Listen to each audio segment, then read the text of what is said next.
Welcome back to That Dad Guy. It is October the 7th, 2023, which means it's the very first Saturday of October, which means I get to read your answers to the monthly question that I asked of you, and I did get some responses in, so we're going to get to that soon. We're also going to get to the new question for the month of October going forward, so as always, you can send me a postcard to the address in the description of this video with your answer to that question. I'll get to that at the end. I also want to remind you that I do have a giveaway for the 1,000 subscribers. Thank you. So I'm going to be giving away some first day covers, some souvenir sheets, and a few used Canadian stamps as well to 3 lucky winners. What you have to do that is you have to give me the mystery word that was in that video. Leave it in the comments of that video and be a subscriber, and you'll be entered to win. So next week I will do the draw, and good luck to everybody on that. Before I get further into it though, I'm going to put this down a little bit. There we go. Before I get into it, I want to give you a recipe. I have this recipe here for Hawaiian chicken, which it's the doubled recipe. So what you do is you cut up your chicken after you've got it all cooked to the amount that you want. Brown chicken a little bit is all you need to do. You add 4 tablespoons of soy sauce, a big can of pineapple Timbits, use the juice as well, 4 tablespoons of cornstarch, 1.5 cups of brown sugar, a half a cup of water. Mix it all up, pour it over the browned chicken, put it in a Corningware dish or a oven-safe dish, and cook for an hour and a half covered at 350 degrees. And that's the recipe for Hawaiian chicken or pineapple chicken. All right, we're gonna put that aside. This is not the daily recipe video, but I did want to get that out because I felt it was important for some reason. All right, this month's question. All right. The month of September, I asked, what is the fall activity in your area you love to do the most? And these are the responses that I got. The first one comes from Lila in Maryland. She says, leaf peeping. The changing colors are amazing in the mountains. I love long drives through local parks. So yes, the leaves are changing colors. They're beautiful. They're beautiful right now. I am hoping to get a video together for you about that. But we will see. There is a tropical storm coming through, and so a bunch of the leaves may get knocked off before I get out there, unless I get out there today. All right, the next card I have, didn't come in specifically for the question of the month, but I did hold it over because I thought it was appropriate for both. This comes from Billy in the Netherlands, and she says, do you celebrate St. Martin's Day in Canada? We don't. So let me tell you about St. Martin's Day. On November 11th, which here is Remembrance Day for us, but on November 11th, St. Martin shared his coat with a beggar on a cold winter's day, saving him from death. His good deeds, symbol of mercy and charity, is remembered every year around November 11th. The luminous procession.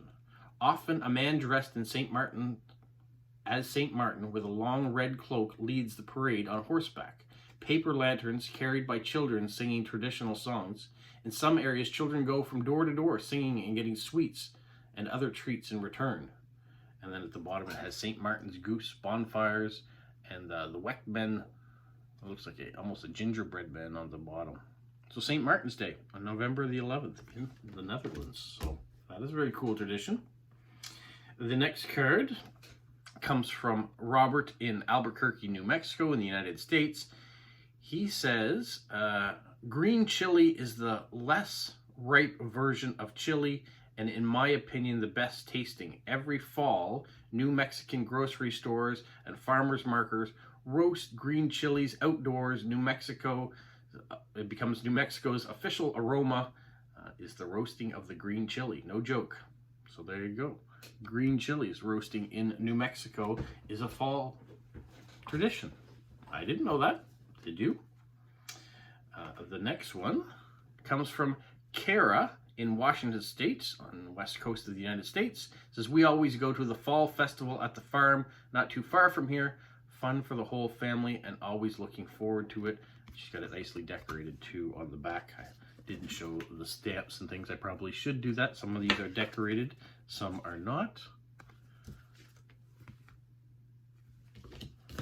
So fall fair, another great tradition. We just recently had our little tiny carnival that comes to our city. It comes in September, and then it comes again in May, June. We used to call it the Bill Lynch Show, but it has Ferris wheels and cotton candy and all sorts of things, but it seems to come every fall here, so probably not the same as your fall fair, but our version of it. All right, this next card comes from Amber in Missouri in the United States. She says a fall activity in her area is the Kimmswick Apple Butter Festival. Kimmswick, that's Kimmswick, is right down the road from her house. It's a small city with a population of about 157 people. That's not even a city, 157 people, if that's the right number. There's games, apple butter, fall treats, and lots of vendors. The Kimmswick Post Office was established in 1858 and still is there today. The Apple Butter Festival draws around 100,000 people, all the best. How does a community of 157 people, now I guess it's because the outside communities all come together, and that's how you can create a festival of that magnitude for 100,000 people, but it must be amazing. And apple butter, for me, apple butter on ribs as a barbecue sauce, fantastic. So I'd be curious to see how apple butter is used in that festival too. Sounds delicious. Thank you, Amber. This next card, it goes in this direction, but it comes from Judy in Florida in the United States, and she says, a small town where I was born, raised, and now live has an annual Halloween parade and carnival. Through the years, I have been in the parade many times, first as a 6-year-old baton twirler, and then as a brownie, or Girl Scout, and finally as a clarinet player in the high school marching band. In more recent times, I take my granddaughter each year to watch the parade. It starts on Main Street, turns on Broadway Avenue, and ends at the small town park that holds up the carnival. My favorite ride growing up was the pony ride. I would use up all my tickets there, and I always tried to win a donated homemade baked cake at the cakewalk. That's where an area is roped off in a circle with numbers attached to the rope. You walk in a circle to music, and when the music stops, you stop. A number is picked out of a box, and if you are standing by that number, you win a cake. So it sounds like a great festival. We used to do cakewalks here at our school, at the elementary school. They used to do fundraisers, and one of the things was the cakewalk, and the kids absolutely loved it, winning all sorts of little cakes that had been donated. Yeah, it's a tasty way of walking in a circle for sure. So thank you, Judy. The last one I have comes from Sweden, and this comes from Helevi, and she says her activity is in where they live is something called the Night of Arts, and it's arranged every year. The last weekend in September. Then all local artists, printers, painters, potters and photographers, you name it, have open doors to their studios or arrange an exhibition in the municipality hall, so you can enjoy a lot of art. It's a good opportunity to buy postcards from local artists like this one by Kristen Jensen. It's also a kind of harvest festival along with all the artists. Local farmers sell their potatoes, vegetables, and other things. There are more than 40 different venues to visit, so what she chooses to do is go to 4 or 5 every year, and then next year 4 or 5 other places that are open till midnight on the weekends, and it's very popular. So there are the stamps, but more importantly, there is the artist at the bottom too for this Lily card. Huge card, massive, and sounds like another great festival. That's why I love doing these monthly questions, because I'm learning about different things that are happening around the world, and you guys watch from around the world, which is fantastic. So thank you so much for sharing your experiences of what you do in the fall. What do I do in the fall? That's usually the question that comes back to me. Same thing. Leaves are beautiful, and we've got no shortage of them in this area. So going for walks amongst them, raking them up is always something that needs to be done. When the kids were little, you rake them into big piles, and the kids jump in the piles. That was lots of fun. Leaf fights is another thing where you just throw leaves, because you know you're not going to hurt anybody getting hit with some leaves. So yeah, those are the kind of the fun fall activities that we did and I continue to do here now. The next thing we have to look forward to is Thanksgiving this weekend. So here in Canada, it's Thanksgiving, which means there'll be pumpkin pies to be eaten, turkeys to be done, ham. I'm sure people are out there doing vegetarian options too to try to celebrate with the harvest. And we have things like sweet potato casserole and carrots and dressing that goes either inside the turkey or that's going to be made outside the turkey. Yeah, all sorts of things to fatten us up on this weekend. Some people do it either today or tomorrow, or some people leave it till the holiday Monday to do it. In our case, we are waiting till holiday Monday to have our Thanksgiving Day turkey. I will have my in-laws over, and my aunt will be here, or my wife's aunt will be here. My parents normally would be here, but as I still have a bit of a tickle in my throat, and there are certain procedures going on at the home where they're living, at the nursing home, unfortunately they won't be coming because I don't want to infect them with whatever tickle that I still have, and they've got mask regulations and all the rest. So yeah, we'll have to do something special on another day for them. All right, so let's get to the question for the month of October. Excuse me as I put my back to you. I'm reaching back into the binder where I keep all the cards that you guys send and all the questions. So for the month of October, I thought my birthday is coming up, so I would make it a birthday themed month. And the question would be, what is your favorite birthday memory? So what is your favorite birthday memory? It could be something from your childhood.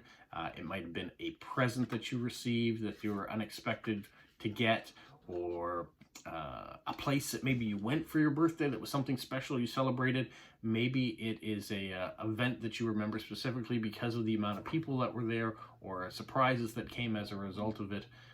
Maybe it's just a memory of something that you do every year. You've done since you were a child, a special dessert that you get, a special meal that you have. I don't know, these are all the ideas I am throwing out there. I'm sure that there's a memory that sticks out amongst all the memories that you've had as birthdays. Maybe you're someone who really doesn't celebrate birthdays, but on one occasion something happened and it stuck with you ever since. So that's what I want, the personal side of all the subscribers, people sending in messages from around the world, sharing their favorite birthday memory. So that is the month of October, and you can find the address to send that card to in the description of this video. As always, it is there. So thank you so much for tuning in, watching this much. If you're not a subscriber, please go ahead, subscribe, like, leave a positive comment, leave a question for next week. That's the other thing about these videos.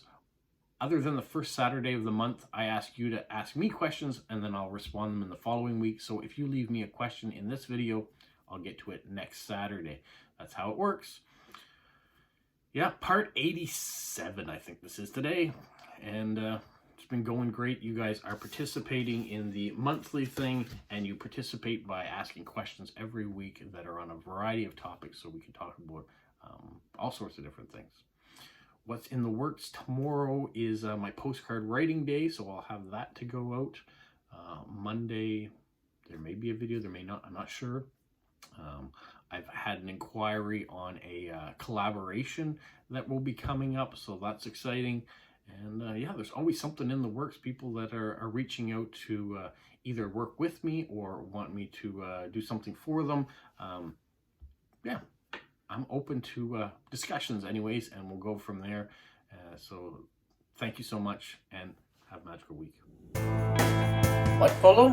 You say like, subscribe, share, and tell all your friends? Who's a good boy? Who's a good boy?